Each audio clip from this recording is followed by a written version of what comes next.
wrestling fans. Welcome to another episode of the internationally known Dudes at Ringside podcast. I'm your host, Joe the Panther the Third. And man, with it being UK Wrestling Month, man, why not done from the past of the internationally known Dudes at Ringside podcast? Why not bring back a person that we always talked to and worked so much with back in the day? Let's give a warm welcome back to Jackson Arrow. Welcome back, Jackson. Hey, thank you very much for having me. Although I must say you did miss out the Spartan Pro Wrestling International Champion, Jackson Arrow. Yes, and that belt looks pretty awesome on your shoulder, Mr. It's Arrow. quite a tasty one. It's quite a tasty one from Birmingham, Alabama. So you definitely are internationally recognized. Yes. Well, those Alabama boys are probably a little bit like stinging right now. The British guy went home with their gold. You know what I mean? Yeah, absolutely. I don't think they were too chuffed about it, but what can I say? When you're this good, you're always going to bring home the gold. Of course, you're Jackson Arrow. You you go home, you wake up, and you're like, still champion, womp womp. So other than that, Although Jackson, sorry about that. Other than that, Jackson, what's going on? Like, what are you up to, man? What's going on these days? Just so I'm wrestling full time nowadays. I don't know if I was doing that last time I was on the podcast. So I do that as my full time living now. Just coaching, training, working shows. Yeah, so that's what I'm doing full time at the minute. Oh wow.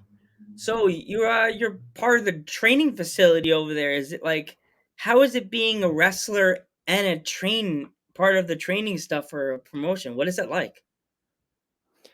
So it's an interesting one to juggle because obviously, um, you have to work. You have to wear a lot of different hats as a coach. You have to work with lots of different people. You have to work with loads of people of varying abilities. Um, People that can wrestle 60-minute Ironman matches and have incredible matches to people that are just learning and taking their first bumps. So, it's one of those things that you always have to, every day is different. You always have to vary up how you're teaching and how you're teaching different things to different people, because some people will only understand it if you phrase it a certain way. And then other people won't understand it if you phrase whatever you're teaching in a different way. So it's definitely interesting, and it's hard work, but I love it. I wouldn't want to be doing anything else. I love the teaching side of it and the coaching, but I adore just being on shows and traveling around and winning championships and just wrestling up and down everywhere. Awesome. That's the cool thing about it, Jackson. You're not only known in England, you're known like drink that victory juice, Jason. Jackson, yeah. You Yeah. you damn it. Yeah, you travel all over the place. Like where have you been? Like what locations have you been to since last time we spoke? Like So obviously wrestled in Alabama. I haven't traveled all that much. I've traveled up and down the UK regularly, but I haven't done any other countries other than America recently. However, I am currently working on trying to sort out a visa to potentially come across to America on a more regular basis. So the thing that I'm trying to work on for now, and I don't know if it will work or not, so I'm not going to promise anybody anything. But I'm trying to work on securing a 5-year visa where I could then travel to America in and out as much as I wanted and wrestle. But there's loads of really particular sort of criteria that I'd have to tick. And it would just be a case of ticking the boxes as we go. So like, I'm not going to promise anything. There's no rush on it, but hopefully within the next sort of few months or couple of years, I'll get that 5-year visa sorted, and then I'll be able to wrestle here, there, and everywhere, like across America, come over for tours and stuff like that. What I'm trying to secure more at the moment is sort of combining both of those jobs of coaching and wrestling. So if I'm traveling longer distances, then I'll come and do like a training seminar and then wrestle on the same show. So like I can coach for a couple of hours before. That makes me a little bit of money. It makes the promotion a little bit of money. And then after that, I can wrestle the show and then obviously go from there. Awesome. So since you had that title from Alabama, have you actually defended it over there yet in England? Yeah. So, who have I defended it against? Um, so a lot of the time when I've been putting the Outcast Pro Wrestling Heavyweight Championship on the line, which I had for 8 months, or 9 months, something around there. A lot of the time, I'd also be putting the Spartan International Championship on the line. So this belt has been involved in matches with like Warhorse, who's like obviously a huge name over there in the US, and globally, with loads of different people, really. Yeah, so it's been Awesome. good. So is there anybody that you've been watching on YouTube from like America or over there in England that you've been dying to get like to wrestle with them or work with them at some point in your career? So for me, actually, a match like that happened not too long ago. Um, I really had wanted for years and years since I started wrestling to work with both Johnny Storm, who I've actually had the pleasure of working twice now, who is a British guy, but he used to be in TNA and he was in Ring of Honor for a little while as well. Um, so I really, really wanted to wrestle him, and I wrestled him once in a singles match, which ended as a draw. And then we wrestled in a triple threat match a couple of weeks ago with another guy that I really wanted to work, which is Zach Zodiac. But sometimes some people know him as Zach Knight, who is Saraya from AEW or Paige from WWE. It's her Hmm. brother. So obviously he was featured in the Fighting with My Family movie. The movie was pretty much about Zach, well, loosely about Zach and Saraya's life. And yeah, I managed to work Zach and Johnny in the same match, which was a real honor. It was a lot of fun. Oh wow, that's awesome! If you get a chance to speak to him, tell him Joe Panther the Third would love to have him come on a future episode of the Yeah, podcast. It'd be yeah, so yeah, much fun. absolutely.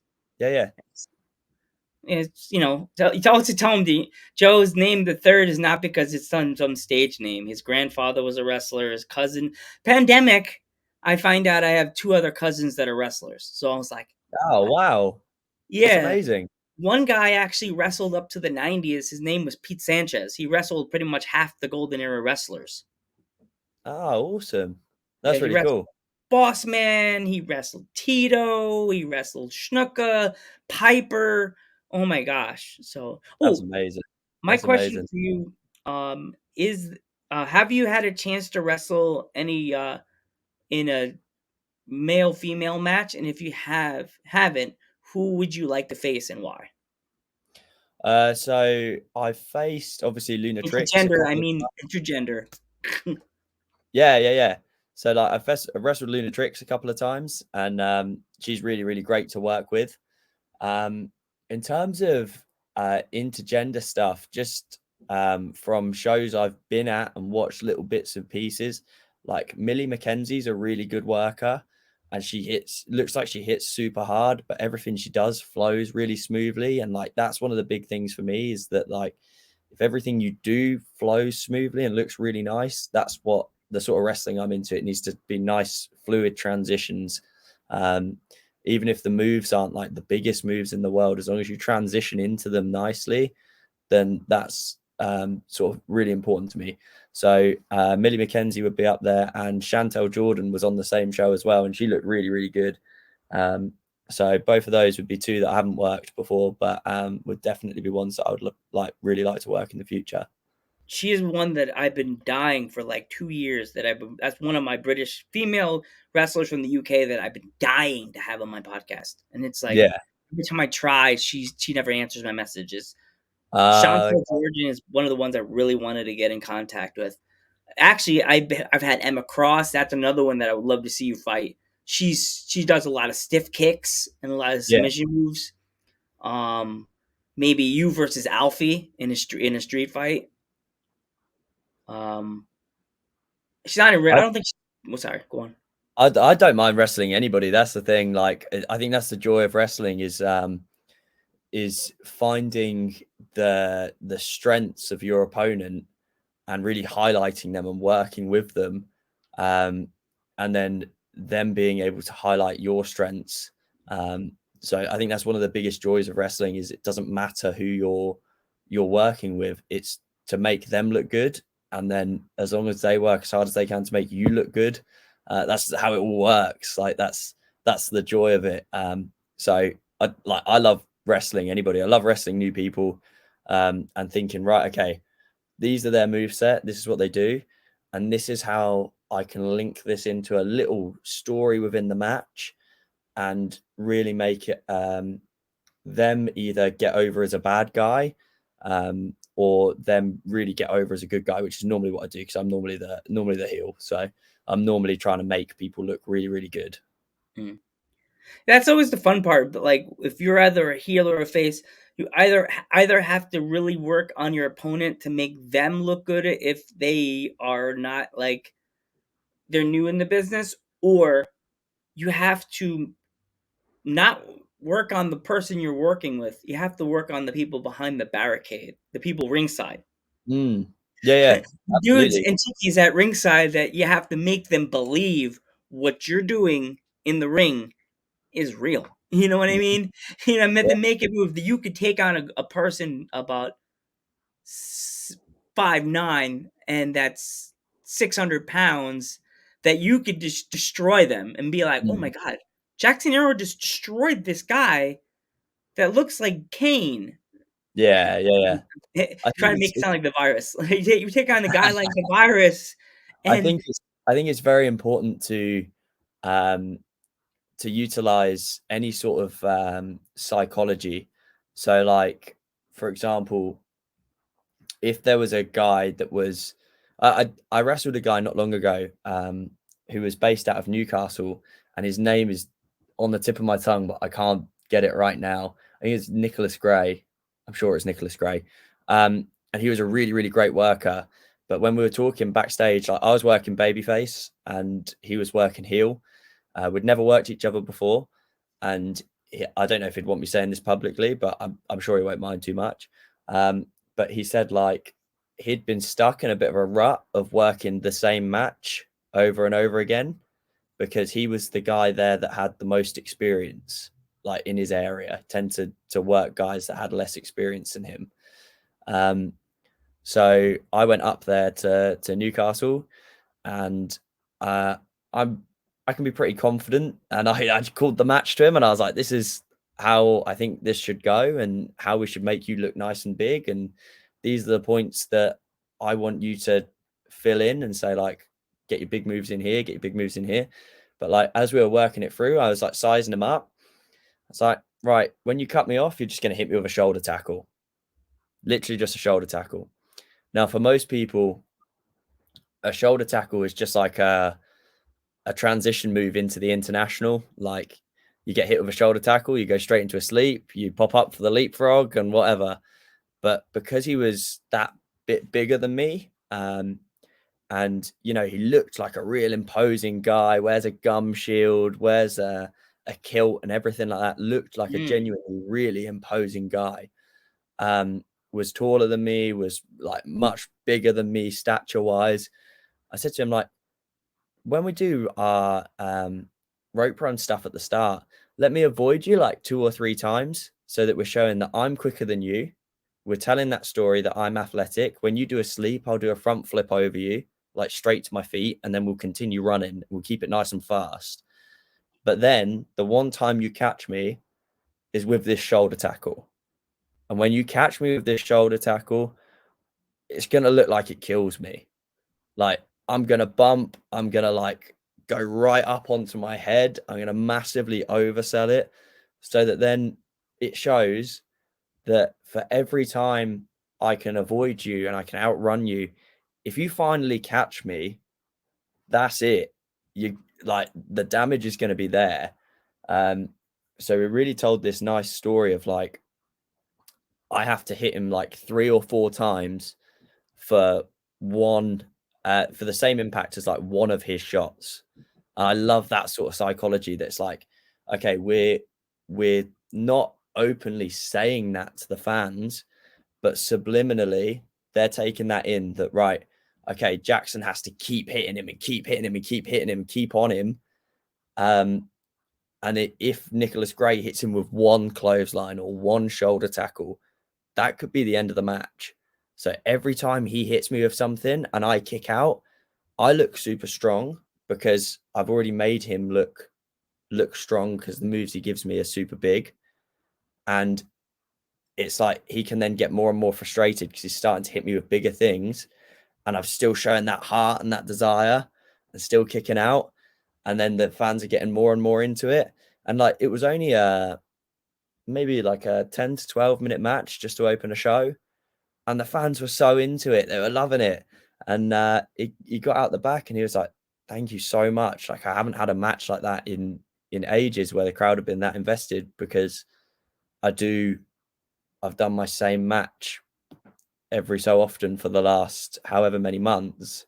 And because I've done the same match every so often, like maybe I get a bit used to it and it's like maybe I don't show out at the right times because I'm used to hitting this move and I'm used to hitting that move and like it almost becomes like a repetitive thing.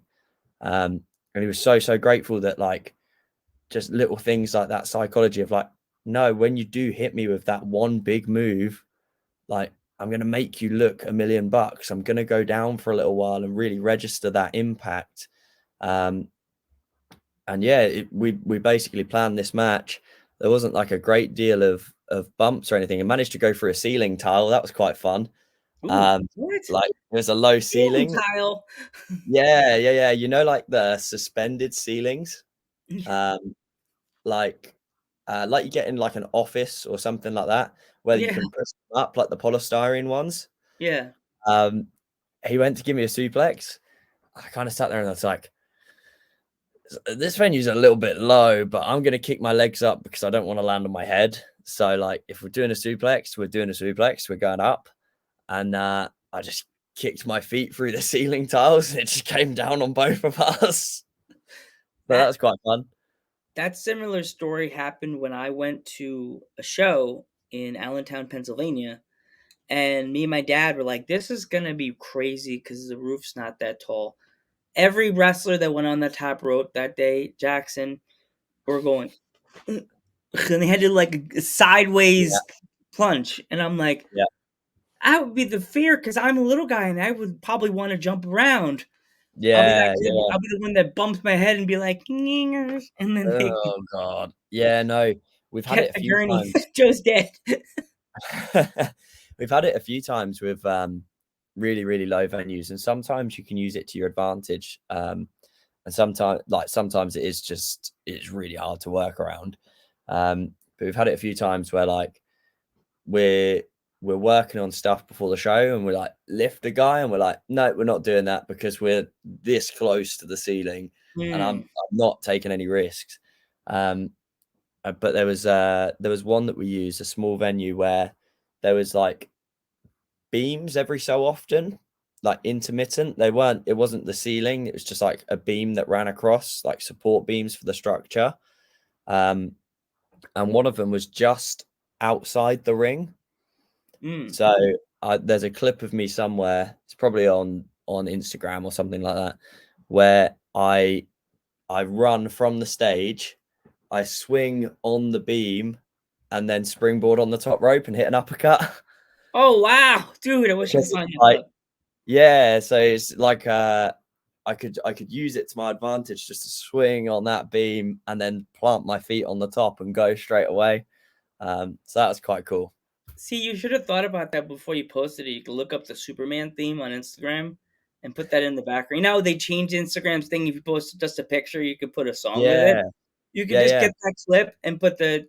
I'm not going to do it. I don't want to get hit with a copyright. So just imagine the Superman theme in yeah, the yeah, yeah. background. Add a I cape, did, a red cape, like you could add on the pic collage thing. Put a cape yeah, yeah, over you in the air in the yeah, clouds. absolutely, Your little absolutely. top hats on all the people in the crowd, like they're news reporters. So Jackson, before we go, if there was any young male or female that really wanted to get into the wrestling business, Mhm. what kind of advice would you give them? Okay, so the first bit of advice is find a reputable training school, somebody that has been doing it for a good amount of time, somebody that knows what they're talking about, and somebody that has produced other talent. So look at the talent that is there at the training school. If you don't think that, if you as a fan, when you're watching it and you're first getting into the industry, if you don't enjoy the product that they're putting out, find a different training school. Because if you don't enjoy that product, then the likelihood is they're not going to train you to be the wrestler that you want to be. They might be a great training school, but they might not be the training school that fits you as a person, and you as a talent. But the absolute most important, the well, two most important things are, one, to enjoy it, because you never know how long you're going to be doing it for, especially the wrestling industry. It's so taxing on your body, um, and it's really, really, it can get really, really political and really, really toxic. If you just enjoy it and go to different places and make friends with loads of different people, surround yourself with good, positive people. It can be, literally can be the best place in the world or can be the worst place in the world. So just enjoy it. And the bit of advice that I think a lot of people um, give is just don't be a dick. Like, like it's quite simple. Um, but like if you're at a show and um, everybody there is working really hard, right?